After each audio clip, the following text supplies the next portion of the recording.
Mass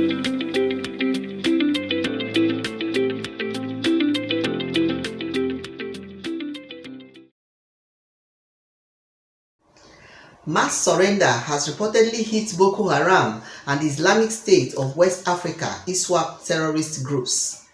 Reporting on this, Colonel Timothy Antiga, Chief of Military Public Information, Multinational Joint Task Force (MNJTF), said on Tuesday, July 14, 2020, from N'Djamena, Chad.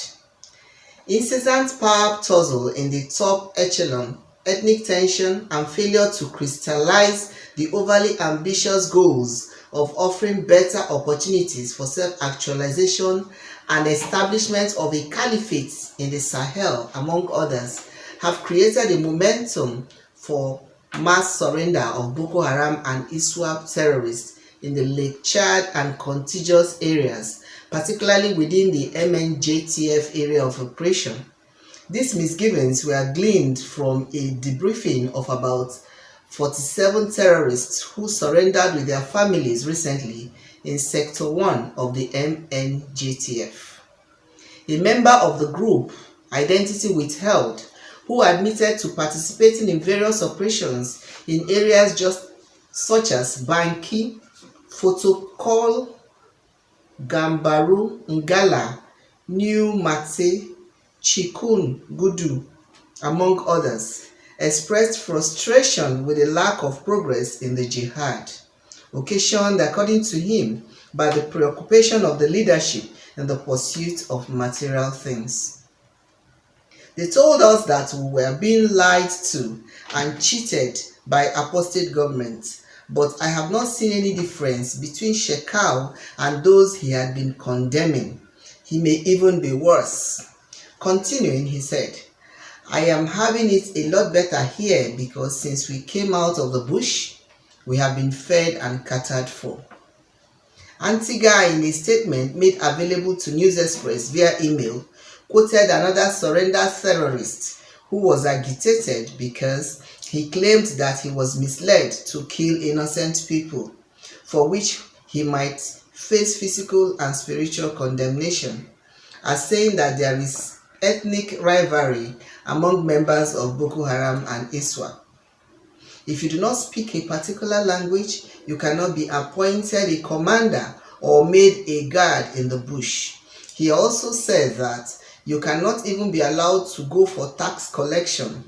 This discriminatory attitude has made some of us feel that we are not trusted and good enough to be given responsibilities, he was quoted as saying. The statement disclosed that a female member of the group lamented the severe abuse of women in the camps and prayed that no woman should find herself in the situation she recently escaped from.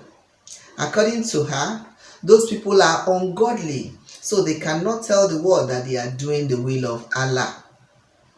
Continuing, the statement said, MNJTF has been consistent in its observation that Boko Haram and Iswap are transnational criminal enterprises which have been sustained by grand deception, appeal to religious sentiments and violence.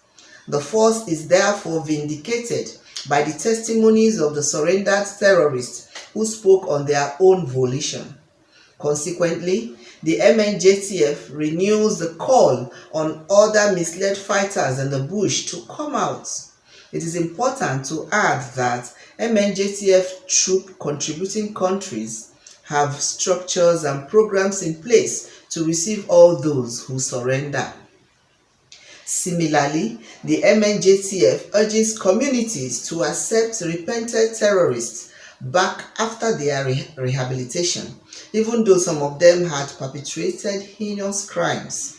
The MNJTF shares in the understanding that such a gesture by communities will go a long way in the continuing efforts to defeat terrorism and build peace in the Lake Chad Basin.